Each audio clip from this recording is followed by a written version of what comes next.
kudo që t'iki, domethënë më shijon Tirana, e du fort, as bëhet fjalë, e du më fort Tirana sepse kam këtë punën që më nxjerr nga Tirana dhe kur kthehem, domethënë e shijoj.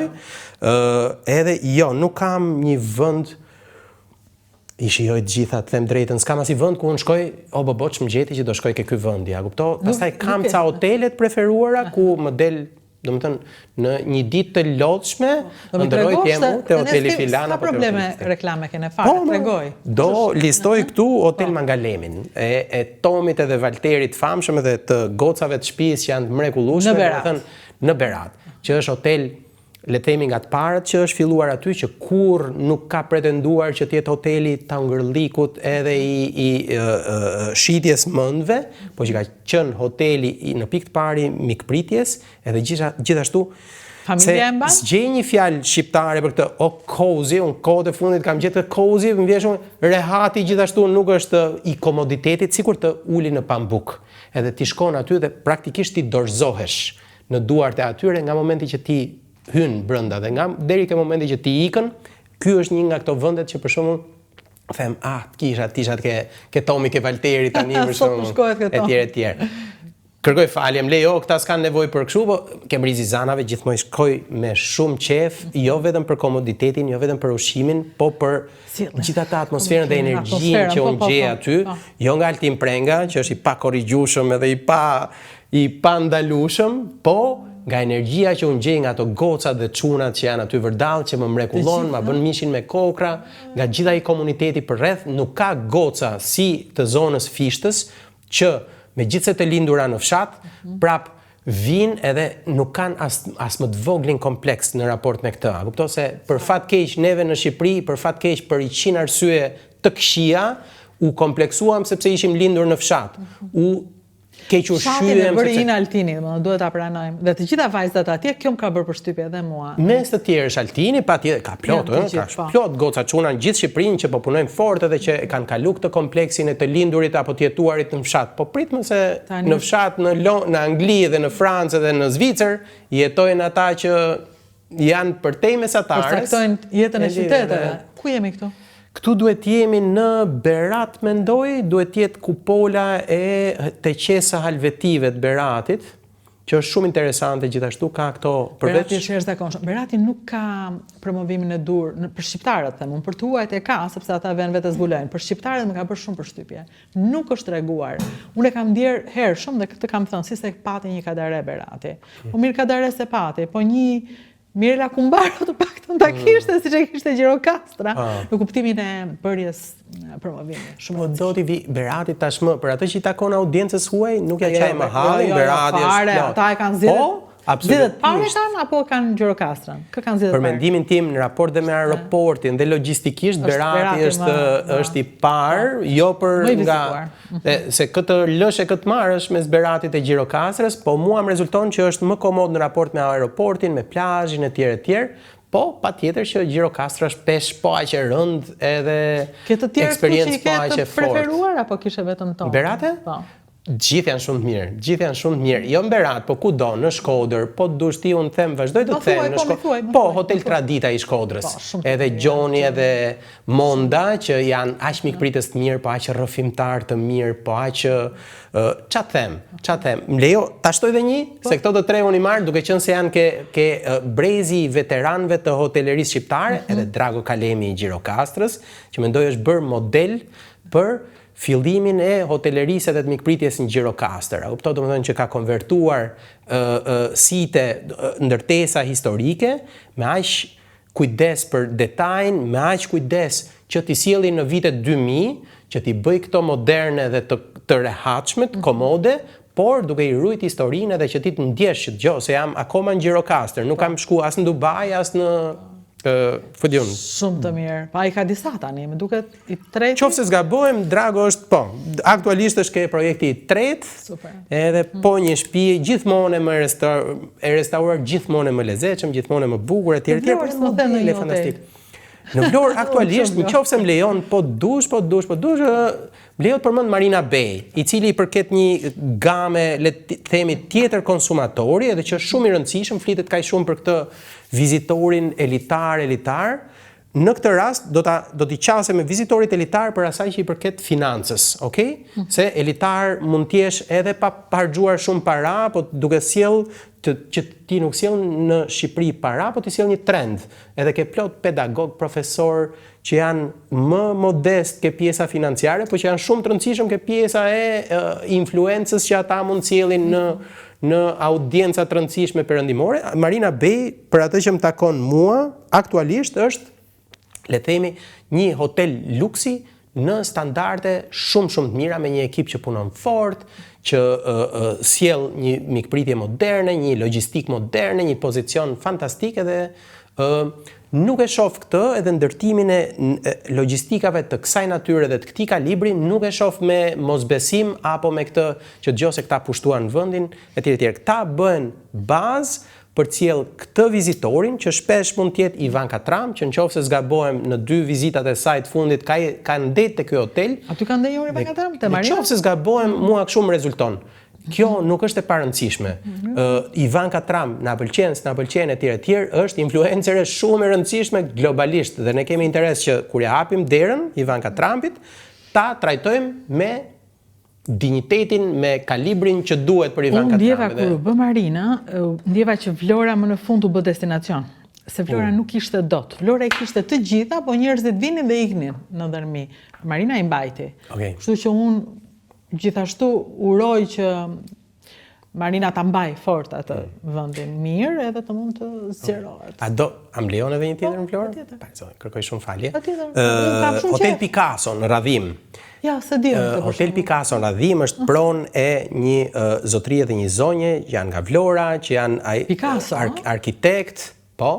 Janë në lart apo në Radhim? Janë në Radhim poshtë, në vijen e parë, mes plazhit i ndan rruga, edhe shive që kanë bërë këto, domethënë një familje mrekullueshme me baba dhe birë arkitekt, me një mama shumë të angazhuar në kauza mjedisore, sociale etj. Kanë imigruar në Kanada dhe janë rikthyer mbas shumë vitesh, edhe kjo është familja Stefa. Po që i mbaj mend reaguan shumë për Tesin dhe sa mirë bën. Eksakt, ato ishin pjesë e kësaj. Edhe ja se çka kanë bërë ata, në vend që një pjesë të madhe të logjistikës hoteliere ta bënin dhoma, ata kanë bërë një galeri arti.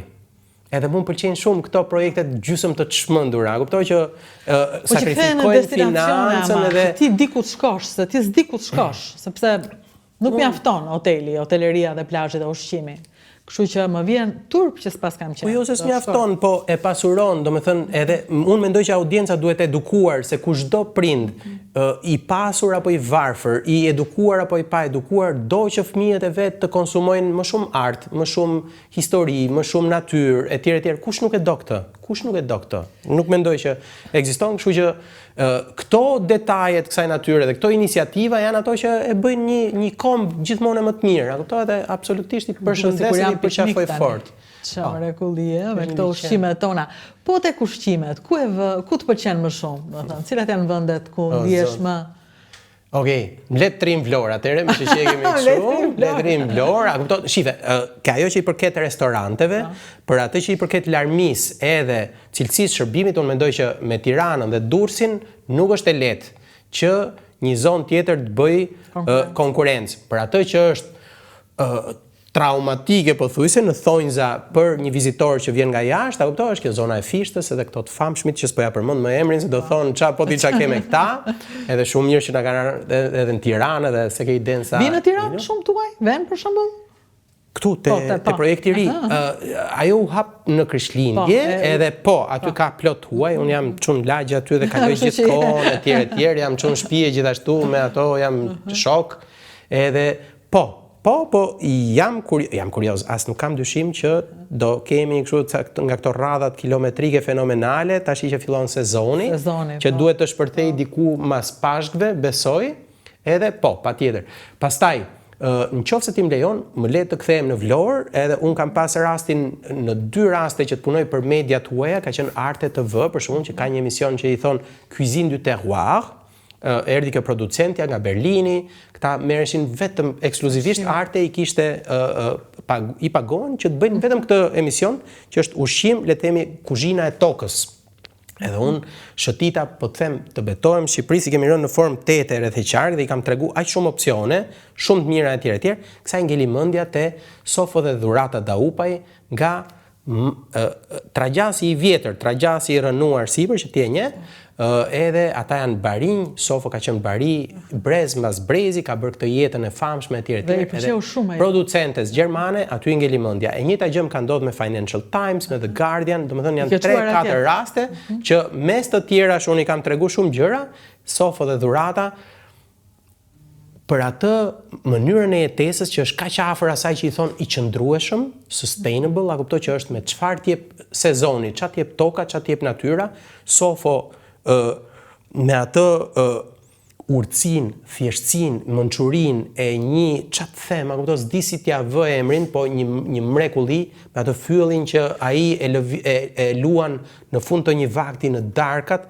me ato kasollet me bazë guri, me dysheme druri dhe me kasht orikumi që ata i ndërtuan në para pak vitesh, ku kam pas edhe unë pak gisht, le të themi, për t'i frymzuar, edhe magji. Ai vendi është magji. Natët, netët, domethënë e këshilloj fort që aty të flihet. Të flihet natën, edhe përveç këtij ushqimit që edhe dhive që rriten të rrethuara me ujq, edhe me natyrë të egër etj, domethënë të bëhet ajo nata aty ku ti në distancë dhe asnjë lloj frige, as nga ujku, as nga çakalli, këto koret e çakeve që dëgjohen aty në tragjas, kështu, domethënë është gjëja më normale etj. Domethënë ti je në një vend kaq të rehatshëm, ato çarçafët që kërcasin, të bardh bor edhe të pastër akull, njësoj si ti je ke Rogneri apo te Sheratoni apo ku duash ti, edhe këtë domethënë eksperiencën që ti ke me natyrën është e jashtëzakonshme. Se çfarë ata dinë të sjellin, domethënë, se për ushqim këtu ka shumë konkurrencë. Shqipëria është, mua më rezulton që në këtë pjesë të Adriatikut është kampioni i ushqimit. Përballë kemi këto konkurrentët italian, po këtej unë zgjej konkurrencë të çfarë ton duaj për shembull? Si e gjejnë ushqimin? Surprizë, zakonisht nuk është kaq e njohur kuzhina shqiptare, nuk kemi ashtu si grekët apo italianët në New York edhe në Londër etj që kjo tjetë masive apo në Paris, por absolutisht këto njerëzit charmohen edhe dallohet për një herë. Zakonisht është audiencë që konsumon ushqim, që konsumon verë, që është e interesuar ke pjesa autenticitetit etj. Për verën tonë. Për verën tonë, në eksperiencën time, mua nuk më ka lënë në balt kur verrat e Beratit, po dushti përmend emrat. Po patjetër, nuk kemi fare problem. Ky ne jemi super. Atëre verrat e Çobos mua kur nuk kanë lënë në balt, e kanë kaluar provimin edhe biles me 10 edhe lavdërime, e bardha e Beratit e Çobos për shembull gjithmonë ka qenë surprizë. Nuk jamon në një specialist i madh vere, më shumë prej punës që më duhet konsumoj etj. E bardha e Beratit godet fort, që nëse zgabohem bëhet me këtë rushin pulës. Patjetër këto verrat e Kallmetit, unë pardje isha në Gjenevë, edhe shkuam aty afër në një nga ato marketet e qendrës së Gjenevës luksoze etj. Dhe isha shumë i lumtur që të shoh kallmetet. Ishte kallmeti? Kallmetet e arbrit që shiten në Gjenevë etj. Këto e kanë kaluar gjithmonë shumë mirë. Këto të mërizit, kallmeti si zonë edhe si rrush autokton gjithmonë ka kaluar shumë mirë. Edhe absolutisht, po verat shqiptare, o hotelier dhe restaurator shqiptar, nëse doni të punoni me një audiencë tuaj, ju lutem shumë përqendrohuni ke vera shqiptare, ke bira shqiptare. Gjithashtu e njëjta gjë vlen dhe për birat shqiptare, Korça, Tirana.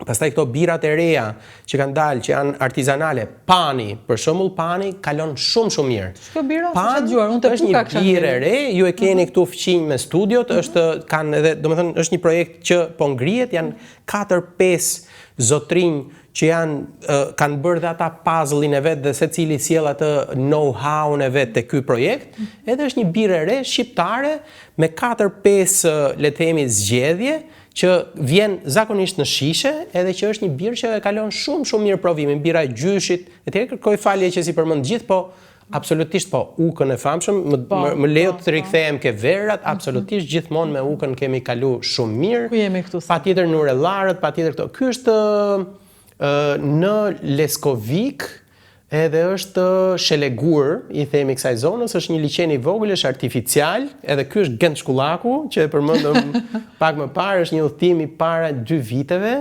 Ne herë mbas here unë organizohemi me shoqërinë ose të gjimnazit, të Tiranës ose të Zvicrës, të Gjenevës, edhe bëjmë nga këto udhëtimet të paktën një në vit, gjithë këto vitet e fundit e kemi bërë, edhe patjetër që Shqipëria është fantastike se na lejon gjithë të larmin, sjellim fëmijët që kanë babin ose mamin tuaj shumë shpesh, edhe që kanë nevojë që të vinë edhe të shohin se nga i vjen origjina, nga i vjen ADN-ja, edhe kalon me shumë sukses. Shumë zonë e bukur ajo, me ushqim fantastik edhe e pastër. Dhe nuk e ka marrë dot bumin që unë prisja, kam kohë që e pres. Në ca raste e di, ky bumi nuk është e thënë që të jetë patjetër. Do të thënë, ç'a ndodh është që ajo logjistika që është aty e mikpritjes të jetë e zënë, të punoj sa më shumë në verë edhe në dimër, mos harrojmë vjeshta dhe pranvera janë. Vjeshta dhe pranvera në perceptimin tim dhe eksperiencën time janë të garantuara, edhe shiten shumë mirë. Shqipëria nuk ka pas verë në sektorin e turizmit. Mendoj që dhe kolegët që janë në këtë sektor përpara meje, mendoj që ma konfirmojnë që nuk ka pas turizëm plazhi. Kjo është një histori e 10 viteve të fundit, 12 viteve të fundit, ka kompani shqiptare që kanë punu shumë fort të kjo pjesë, kanë lobuar fort edhe kanë bërë një punë fantastike në këtë pikpamje. Durrësin, kur vajta për të parë unë te Fafa, për shembull, se do t'i përmendim të gjithë. Vajta për një emision, po unë nuk e dija ku po shkoja. Dhe jam habituar zakonisht, sepse ato pishinën kishte vetëm të huaj. Do thënë, ai ishte një oazë të huaj normalisht. Dhe tani të flasësh, të pyesësh atje, ata e prenotojnë për festat e tyre, për ritritet. Është infrastrukturë, si me thënë, që ata e kanë të zënë gjithkohës. Dhe kjo është e habitshme. Tani nuk është më e habitshme, po dikur jam habituar pafund. Dhe unë mendoja këtë, po në Durrës, këtu shërmuj, këtu shikon vetëm ndërtesa. Ata shohin gjëra që ne nuk i shohim dhe sa mirë që i kanë parë. Fat. Ekipe fantastike kanë punuar njerëzit, janë sakatuar në punë. Ekipi i Fafës edhe plot nga kolegët e tjerë, po kanë punu, kanë derë djersën e bardhë, edhe vazhdojnë edhe s'ka kjo puna, po i hyre, pastaj kjo s'ka më fund. Zdelma. Edhe absolutisht janë për tu mbështetur, për t'i inkurajuar, për t'i ndetë afër. Edhe pastaj po duam ne se ka këtu qasje, jo po turizmi masiv, jo po turizmi elitar, jo po kështu e pa ashtu. Domethënë, ç'a shpresoj që do arrim neve si audiencë, si le të themi kohë me tjerë që të fillojmë edhe ta hapim një çik mendjen, edhe përpara se të kritikojmë edhe nganjëherë të shajmë, shpesh të shajmë, ta vëmë një çik veten në vend të këtij zonjës apo zotrisë, a kuptoj, edhe përpara se t'i japim mend. Hajde ta provojmë njërë nëse ja dalim dot, po bëj një projekti 1/50 e Fafës, a kupto? Po hajde më, kush është i Zotit ta ngrej atë. Kështu që E di, dhe unë me këtë përballem her pas here kur flas mirë, dhe tani unë flas vetëm mirë, që të mirë jemi sinqert. Vetëm mirë, nuk dua fare ta shoh të keqen. Dhe këtë ndjej poshtë që a propaganda, jo ajo, jo kjo, mua më pëlqen çdo gjë, dhe verzet dëshmorëve, dhe rregullimi tyre, më pëlqen edhe një liko, edhe unë kudo që vete, ma bën duke familja, madje tani dikur buri tani dhe goca, unë wow, sa bukur. Dhe këtë them, wow, sa bukur, nuk bën ai që s'ka parë, po ai që ka parë. Dhe di sa bukur është ajo që po shikon tani. Kështu që shijojeni. Po, absolutisht, ja erdha unë. Isha në Gjermani këto 10 ditë e fundit, në Gjermani, në Zvicër, në Verbier, kam qenë në Zvicër, domethënë ne lidhemi vit për vit edhe bëjmë një tur shumë të bukur në ca vende, absolutisht që dikur as më shkonte mendja që mund t'i arrija ndonjëherë. Edhe po të them, ajo janë shumë të bukura, janë shumë të ndërtuara, janë të mëdha, janë fuqi të mëdha etj, po janë me 100.000 probleme, shpesh të tonat, si tonat ose të një natyre tjetër. Shokët dhe shoqjet e mi të Zvicrës shumë shpesh kur shohin ato që ne bëjmë, mënyrën si jetojmë, këtë lehtësinë tonë të marrit gjërave etj, thonë, dëgjoj, po çfarë bëmë ne gabim me jetën tonë? Se ata bëjnë shumë pare se ne, po kam dyshimet e mia që janë më të lumtur se ne. Do të thënë, çfarë bëm gabim që ikëm? Çfarë bëm gabim që ikëm apo që zgjodhëm të jemi kështu? Sigurisht që kjo është figurative, dhe ata janë shumë mirë, të lumtur, të suksesshëm, janë të mrekullueshëm etj, po mendoj që ka momente plot që me qef do ta vinin veten në vendin tonë. Edhe unë e shoh se si ata po investojnë, edhe të gjithë po blenë një bazë që ditën kur të vi dita që t'ja lejojmë vetes, të kemi një këmbë të fortë në Shqipëri, 6 muaj në vit. Ti patë dilema për t'ikur? Për t'ikur unë isha i dëshpëruar për t'ikur sepse isha kurioz. Nga dita e parë që unë kam shkelur në Gjenevë, unë atë kam eksperiencën më të madhe, më të rëndësishme e shtetit, 6 vjet, unë pata nevojën për të kthyer. Nga dita e parë betohem, a kupton, domethënë ka qenë ose le të themi në 3 ditë më mjaftoi mua që të kuptoja që syzet e diellit mua aty nuk më bënin më punë. Ishte shtator kur unë shkova për herë të parë, unë shkova nga plazhi drejt në Gjenevë, ishte viti 2000, sapo ishte qetësuar i çik situata, 90-tave etj, duke sikur po vinte një farë drite në fund të tunelit. Ne dilnim, kishim një farë jetë nate, kishim pishina, kishim plazh etj, shokë, shoqet mrekullueshëm. Edhe unë shkova atje dhe gjeta veten që syzet e diellit nuk më duheshin më se dielli dilte, por nuk t'i vriste syt. Dhe kjo ka qenë një thik në zemër. Po të më qëllonte dikush, mendoj do më dhimbte më pak. Se sa kjo që kuptova që këtu do jem student me vite etj, edhe fillova t'i numëroj ditët mbrapsht, edhe 6, edhe 5, edhe 4, kur do vi dita që unë kthehem. Asnjë moment s'kam pasur dilemë. Isha në Gjenevë me të gjithë mirat, me komoditet, jo se unë isha i pasur, po kisha Zvicra t'jep të mundësinë që ti të kesh këtë komoditetin në jetë etj. Asnjë moment s'pata unë dilemë për këtë. Do i pritet të zbuloje këto? Unë isha kurioza, kuptove, Shqipëria terren fantastik për të zbuluar edhe për të eksploruar. Ishte e mrekullueshme që unë isha në Zvicër, jam aq mirënjohës Zvicrës, taksapaguesit zviceran që patjetër më kanë ndihmuar që unë të kem këto studimet edhe që më kanë hapur syt drejt asaj që ne kemi shpesh para syve që e vështrojmë por nuk e shohim. Kjo është e bukur, na hapi syt që të shohim çfarë kemi.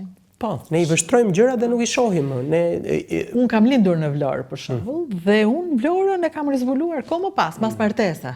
Kur me tim shoq, unë isha shtatzan, ecja tek plazhi i vjetër, domethënë, sepse i vetmi vend që mund të ecja rahat aty zbathur, ishte ajo dhe unë aty kujtova fëmijërinë edhe thash që mua më ka marrë malli. Dhe blem një shtëpi në plazh të vjetër, nuk shkonte askush aty, nuk blinte njëri, pallati bosh i gjithë, vetëm ne. Po çuditeshin çfarë arsye kishim që e blem. Ko më pas mësova që atë pallat kishim bler vetëm tuaj. Edhe unë. Bravo, bile. Me një çmim shumë të lirë. Tani në atë zonë, domethënë ndodh çudia, sepse kjo ka ndodhur, duhet ta pranojmë, domethënë që ajo që ka ndodhur është dhe një rritje çmimesh, përveç çan na shes syri, tani ka rritur edhe në mënyrë të jashtëzakonshme çmimet e godinave, ndërtesave, të gjithave. Kudo, besoj. Blej tuaj, vazhdojmë blej? Më rezulton që po. Para se të vija këtu kisha një takim zyrë, kishim një zonjë amerikane që kemi pas kliente vjetë dhe që erdhi prapë si vjetë, atë po e pyesja, Melanie. E i thash, Melanie, ti ke qenë vjetë, po ti ç'a bën? U thon, shkon e vjen? Jo, tha, unë punova këtu, tha, 3 vjet për Peace Corps, edhe vjet dola në pension, edhe në vend që të kthehesha në Amerikë, vendosa, bleva një shtëpi këtu, edhe qëndrova këtu, më rezulton që ka 2000 qytetarë amerikanë që janë vendosur në Shqipëri vetëm, po, që janë kryesisht të kësaj moshës pensionit, edhe që janë vendosur në Shqipëri, ne kemi ca klientë, kemi një 6 muaj që kemi klientë, i bëjmë ca shërbime her mbas here. Këto 2 zotrin që kanë ardhur nga Amerika, kanë parë për të blerë një shtëpi në Portugali, Spanjë dhe Itali, dhe në Shqipëri, ai agenti i vet i real estate-it nga Durrësi i ka treguar një 2 prona në Durrës, edhe këta në fund fare kanë fjetur mendjen dhe kanë blerë një shtëpi në lagjen më modeste, në qendër, po në Kavaj. Edhe këto zotrin jetojnë në Kavaj, restauruan një shtëpi që e blen gjysmë të ndërtuar edhe duken super të lumtur që jetojnë në Kavaj, që patjetër që duhet të jenë, kupton se komunitet fantastik, se ushqim i mirë, se klimë mrekullueshme, pse jo?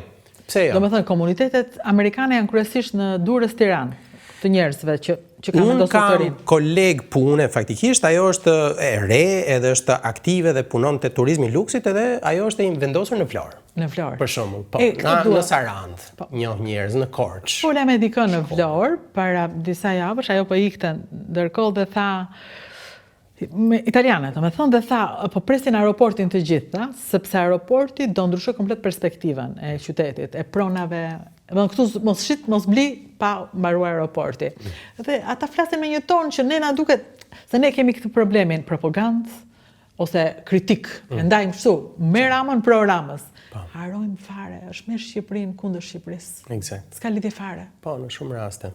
Në shumë raste. Por atë që i përket aeroportit, unë jam edhe të kjo pjesa, domethënë e them drejtën, domethënë kam këto rezervat e mia, plot nga shoqet edhe shokët e mi që janë specialistë të mjedisit. Nuk e pëlqejnë këtë fakt. Vazhdojnë, jo se nuk e pëlqejnë dhe nuk mendoj që në njëri nga ata nuk e do aeroportin.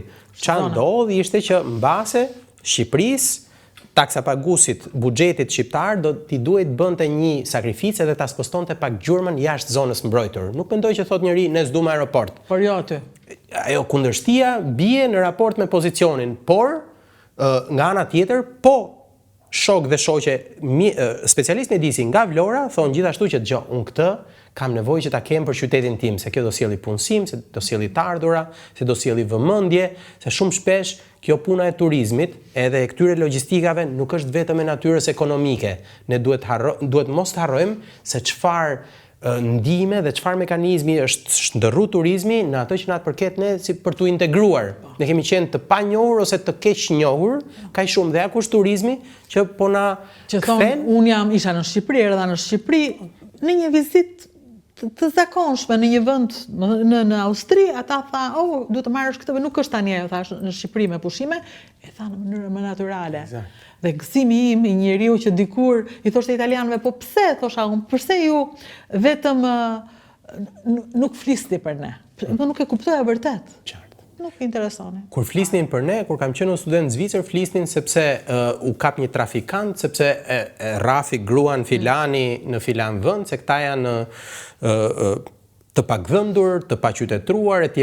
Dhe ishte gjithë kjo propaganda, të cilën ne ndihmuam gjithashtu, etj. Ne kishim ndihmuar këtë, jo për fajin ton, po për fajin e gjithë atyre diktatorëve rresht njërin mbas tjetrit, a kupto, por qa i gëzohem unë shumë është që neve si kom kemi pas aftësinë që të integrohemi, të kemi dinamikën, që s'më rezulton që e kanë gjithë fëqinjët tanë, kaq të fortë atë nevojën edhe dëshirën për t'u modernizuar, për t'u integruar, për të qenë krenar, për të qenë entuziast etj. Edhe kësaj unë i gëzohem shumë. Edhe të rrallë janë ata, i shofun në Zvicër, në Itali, kudo që të shkosh tashmë, shqiptarët janë me një tjetër dignitet, me një tjetër pozicion, me një tjetër pikpamje. Domethënë njerëzit i shohin si investitorët e rëndësishëm, si punëtorët e mëdhej, si futbollistët fantastik, si artistët interesant, edhe si njerëzit që vinë nga ky vendi këtu që s'ka të sharë. Do me thënë, ndryshoj tashmë, kjo nuk diskutohet fare, që ndryshoj mënyra se si na shohin. Po, ekonomikisht, u fuqizua Shqipëria ndërkohë? Me thënë, u bë Shqipëria e gatshme për... Plot nga këto njerëzit që unë përmenda si pronar hotelesh, pak më parë, etj. Dhe unë i kam parë se si, do me thënë, nga ca projekte modeste, me 3-4 dhoma, etj. Plot nga këta edhe plot nga ta që unë shumë që unë si përmend dot se s'kemi kohë, që ti përmendim, unë i kam parë se si janë rritur, se si ti i takon edhe kanë syze më të mira, makina më të mira, udhtojnë më shumë, i çojnë fëmijët në shkolla më të mira. Dhe unë këtë nuk i gëzohem dot mjaftueshëm nevojës shqiptare për të bërë fëmijë më të edukuar, për t'i shkolluar. Domethënë kjo nuk është fare në pyetje, zakonisht. Edhe po, patjetër ekonomikisht kjo ka qenë shumë e rëndësishme, po neve të dy konsumojmë të mira që unë të paktën, shumë gjasa të gjithë bashkë para 25 vjetësh s'më shkonte mendja kurrë që neve do vinte dita që ti lejonim vetes të gjitha këto. Unë shkoj në Verbje, edhe kur i them në njërë shokëve zviceran që dëgjoj se jam këtë fundjavë në Zvicër, po dush takojemi të dielën etj. Më thonë, po ku do jesh të premten? Jam Verbje. Oh, wow, në Verbje, jo çdo zviceran e lejon vetes. Asun që lejon vetes, po unë kam një shoqe shqiptare shumë të mirë, 2 shoqe shqiptare shumë të mirë, që kanë punuar, janë bërë copash në bibliotekë kur kanë qenë studente, janë qenë talente shumë të rëndësishme, por kanë punuar aq fort edhe janë bërë bankiere të rëndësishme, të një game të rëndësishme, të një lartësie të rëndësishme, edhe që ja lejojnë vetes dhe neve tjerëve, që neve të konsumojmë të mirat kësaj natyre. Fantastike. Çka ka ndodhur? Këtë mendoj her pas here. Kur takoj, sepse unë jam e rrethuar, unë shoh atë që dua të shoh, atë që jam shoh. Dhe unë shikoj vetëm njerëz që punojnë, që bëjnë gjëra fantastike, që dalin, që mua më shijojnë çdo gjë e tyre. Dhe kur njerëzit ankohen, nuk them që s'kan të drejtë, po them ç'a po bën ndërkohë përveç se po ri këtu dhe po shan. Po ç'a po bën ti me veten tënde? Më trego. Kjo është pyetja që kam, po.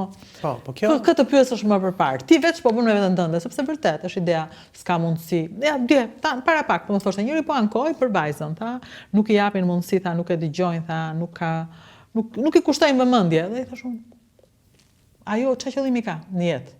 Ajo ka qëllim që ata të kushtojnë vëmendje apo ka një projekt që do ta realizojë? Dhe kjo është e gjitha. Çfarë po bën me veten tënde në këtë vend që është plot mundësi? Kjo është pyetja. Prandaj më pëlqen kur flet ti. Në asnjë vend s'është qylymi i shtruar, në asnjë vend më kushdo që ka pas, domethënë trallë janë ato rastet që kanë trashëguar këtë rrugën kaq të shtruar nga mami, nga babi, nga gjyshi, nga familja etj etj. Patjetër që kjo është e rëndësishme në Londër, në Paris, në New York, kudo që ti je ti, duke ardhur nga një background i tillë. Po, për ta falur nuk ta fal njëri. Ata që janë të suksesshmit e vërtet kanë pikuar në libra, kanë pikuar në punë. Ja ku i ke gjithë me radha, kupto si vinë. Gjithë njerëz suksesshëm, këta zotrinj këtu kanë 1 milion, nëse jo, mbase egzagjerova, po me disa dhjetra mira pron balt. Këta janë punojnë terrakotën, prap ke kjo zona e famshme, mos t'ia bëj prap reklamën etj etj. Ata bravo i qoftë, e kanë bërë atë zonë. Pron balt më bal një magazin ku kanë terrakotën, baltën, që kushton me qindra mijëra euro, vetëm balt. Po. Edhe jo në të mburemi. Po kanë punu fort që ta rinë Vladrima, Divjaka për bujqësinë. Bravo i qof. Kur shoh ato serat, them bravo i qof. Do të gjithë njerëzit që punojnë ja kanë dalë. Nuk kanë fare probleme ata. Eksakt. Fare. Eksakt. As ankohen, as s'kan kohë të ankohen. Jo, s'merren ato, as nuk merren me këto mediat e famshme që nxjerrin vetëm lajme të zeza. Kupto, domethënë unë e rekomandoj fort edhe më tingëllon, po ti bësh pak Google apo të pyesësh ChatGPT-n, ta thotë që dëgjoj, shkencërisht është e provuar që ti nëse fillon dhe të shef lajme të këqija, krijon një varësi nga kjo si nga heroina. Edhe kjo është e ndërtuar e tillë që ty të vëri përfund edhe të kthen konsumator, të po lëre këtë drogën e lajmeve të këqija. Edhe patjetër mëse kjo s'do me thënë që Shqipëria s'ka probleme, ka me qindra mira, as bëhet fjalë që ta mohim këtë, do ishte e pandershme edhe një problem ti, zgjidhe një të vogël. Bëj atë Shqipërinë tënde të vogël, domethënë duhet me qenë shumë trim dhe shumë punëtor që ti të marrësh përsipër që se unë jam alternativa për të rregulluar Shqipërinë. Ti bëj Shqipërinë tënde të vogël, mëso më shumë, lexo më shumë. Patjetër shif, kujdes kur e zgjedh atë median që konsumon. Shif të konsumosh një media që të mëson diçka, që të jep një kënaqësi, po shif të qeshësh pak më shpesh. Idealisht, a kupton, mbase do bëj sens që Shiroj këto nofullat pak. Po eksakt, a kupton, domethënë nëse ti mendon edhe të bën mirë që të shash njërin e tjetrin non stop, a kupton, sa shpenzon kohë dhe i jep rëndësi dhe ata që po i shan, unë për vete jam i tillë që më mirë injoroj, do t'i bësh dëm, injoroj se çdo sharje është një klik. Po, kështu që më ka dhënë, po shikoja tani dhe po qeshja, nuk ndryva fare nuk ndryva, tek përveç sa hoqa komente shumë të negative, të sherit që bëhej në Instagramin ton, sepse unë kisha vënë Shami në xhami. Dhe nuk e kuptoj këtë, pse vë Shami në xhami, pse kush të ka dhënë lek, kujtun këto bisedat vazhdojnë këto me këtë historinë, nuk e di pse vazhdojnë mendojnë që t'i japin lek. O zot. Pse vë kapelen plazh, po s'ka. Realisht shpresoj se por liria jote, ti nuk mund të ofendosh lirinë e rregullat e tjetrit. Po kjo është demokracia, kjo është liria, s'ka asgjë të keqe. Tjetër gjë që unë e vura Shamin se ma vuri dikush dhe ma vuri siç e vinte ajo vet, po s'ka gjë. Po nuk ka asnjë. Po sigurisht problem. Patjetër, po është një shenjë e asaj që Shqipëria ta ketë për nder, që bashkëjetesën fetare ta ketë për nder dhe mos ketë as më të voglën frikë as nga Islami, as nga Krishtërimi, as nga Budizmi, as nga çdo lloj gjë, se shqiptarët nëse kanë një gjë që të shkojnë të mburren në perëndim është pikërisht kjo që e vën Shamin edhe se çajin kokën, që i besojnë Zotit, pa thënë që kush si beson Zotit tim duhet vrar apo duhet prerë. Shqiptarët, kjo është historia jote. Historia ime, historia jonë, historia që akoma nuk e kemi bërë dot histori të gjithëve, po një ditë do bëhet, nuk ka as shans. Vetëm që ne jemi vonë, e morën grekët, e historitë të tyre që ishin dhe sishin, bën filma të jashtëzakonshëm. Ne sa dolëm sepse ishim të uritur gjatë asaj kohe dhe nuk i vlerësonim këtë histori. Po asnjëherë si diet. Filmi joti ishte një super punë, sepse mendoj unë që shpresoj që të bëhet frymëzim edhe që të kaloj në veshin e dur në dorë, edhe bas që ti ke një audiencë shqiptare dhe në Shtetet e Bashkuara dhe shpresoj shumë që dikush që ka në dorë në New York, në Washington, edhe sidomos në Kaliforninë, LA etj. Në Hollywood, që ta shtyj fort të historinë e infermierëve amerikane se do t'i bënte një super nder Shqipërisë. Ti po përpiqet ndërka, ke bërë përpjekje. Kemi një gjë në përduar, po ecën vakët, them drejtën, po unë punova me një producente amerikane par vjet, kuptoj dhe ajo po vazhdon të kërkoj.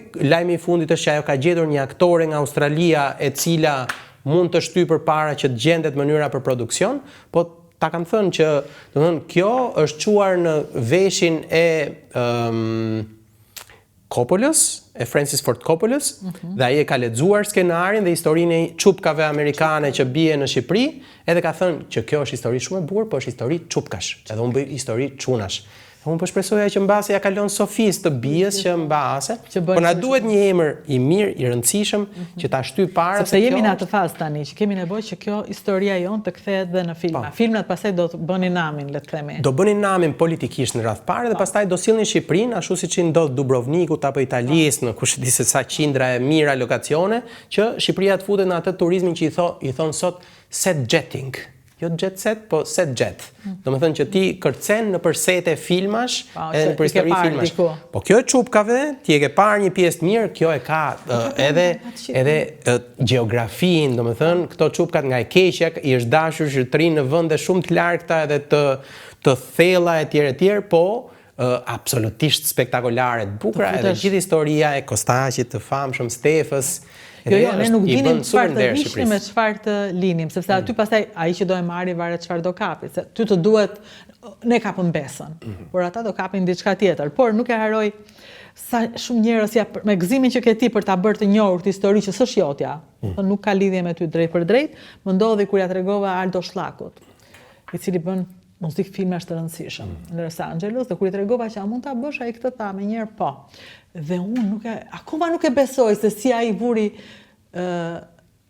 Inën të bjerë violinës në një studio, dhe bëri gjithçka, bëri një fluturim praktikisht që kjo gjë të bëj, apo Turkun pastaj që u mor me gjithë notat dhe në fund na e dha gati, dhe më duket e pamundur se si kjo histori një ditë mos bëhet hollywoodiane, apo Netflixi, apo çfarë ka platformash tani, domethënë, të cilat janë të tjera. Sikundër besoj shumë dhe dikur nuk e kuptoja edhe unë, dikur mendoja që historitë e bukura janë këtu. Historitë e bukura për mua tani janë këtu, janë poshtë në thellë, dhe këtë mundohem her pas here. Nëse amerikanët u bën për një vit, unë po punoj me italianët, është viti i dytë, se kam mbaruar akoma se del gjithmonë një gjë tjetër që më pataks fare. Dhe them, sa njerëz të jashtëzakonshëm janë shqiptarë. Absolutisht. Edhe sa do të falenderoja fort, sepse historia italiane për shkak do na çojë në Itali, do na japi akoma shumë dinjitet. Ishte fantastike ajo lëvizja me infermierët që ne dërguam në Itali në atë kohën e Covidit, e kështu për një gest i vockël, po që ne absolutisht kemi nevojë t'u tregojmë dhe italianëve, po dhe grekëve, po dhe gjermanëve dhe anglezëve që na pritën ato vitet 90 kur ne ishim të nevrikosur edhe të uritur, hungry and angry. Edhe absolutisht kemi nevojë që t'i tregojmë që shiko se e kemi bërë dhe ne përpara, edhe bëjmë sot, edhe po t'jetë nevojë ta bëjmë në çfarë kushtesh, jo vetëm për urim, por me vdekjen e jashtëzakonshme. Ti hapësh derën një njeriu, të cilin e fut në shtëpi dhe po ta gjetën të vrasin dhe ty dhe njeriu.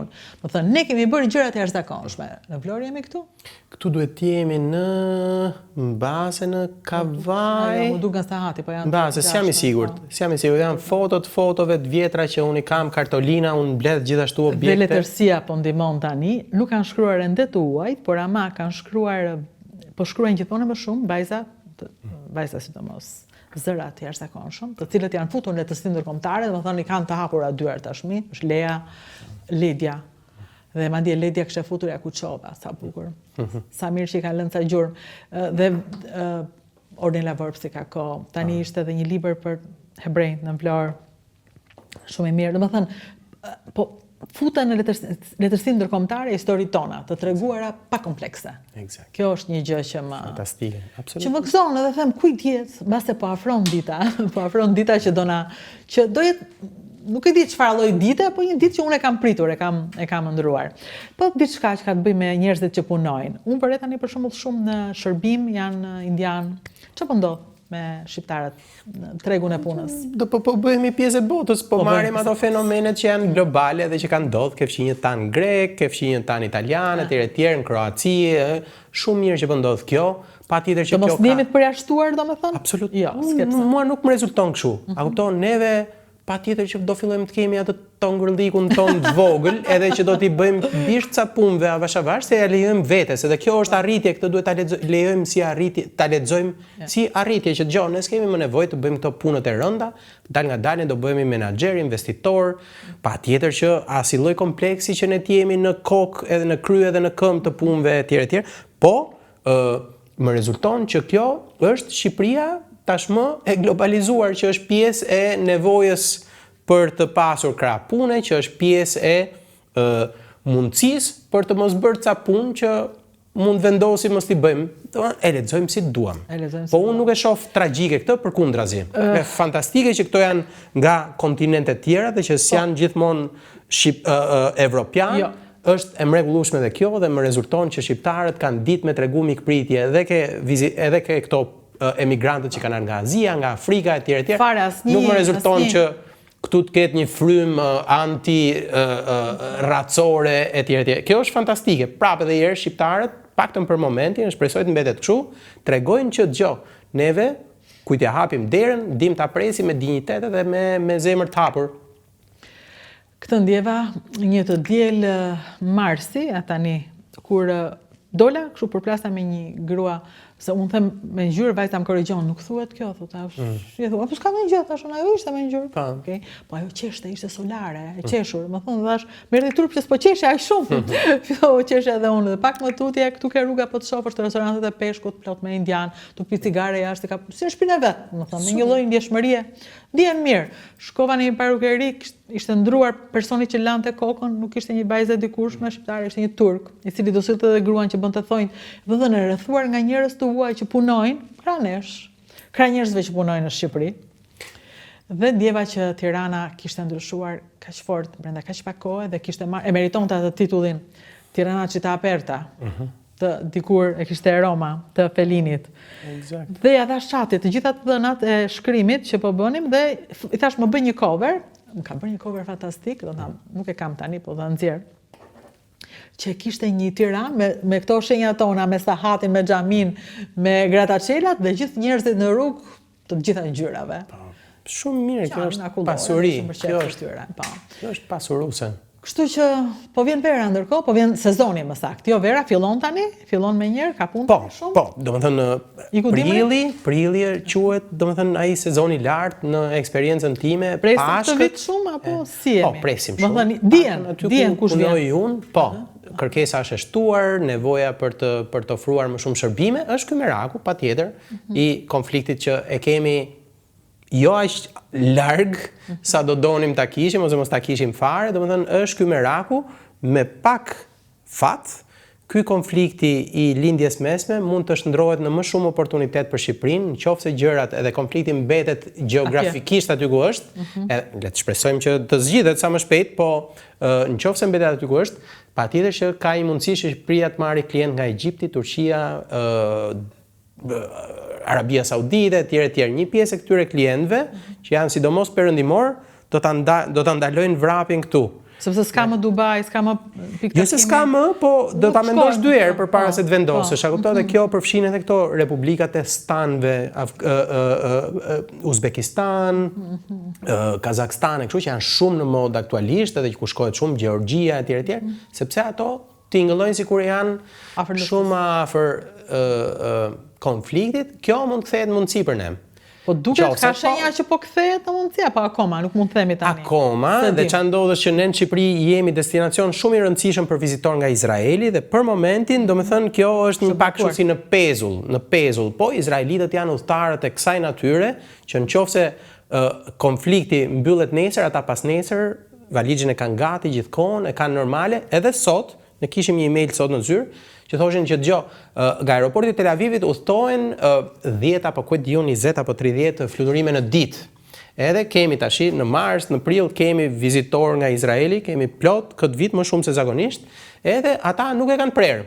Akoma, ata janë të tillë që edhe në këtë situatë, në ato 10 fluturimet që dalin nga Tel Avivi, ata kanë përborë që të lëvizin. Për ata është një situatë, dikush po më thoshte dje një shok që jo, asnjëherë nuk është bombarduar Tel Avivi dhe Izraeli në këtë densitet që po ndodh tani, po për këtë, domethënë, vazhdoj të mbetem me shpresë që mund zgjidhet mirë dhe që të bëhet patjetër boost për ekonominë shqiptare, se patjetër.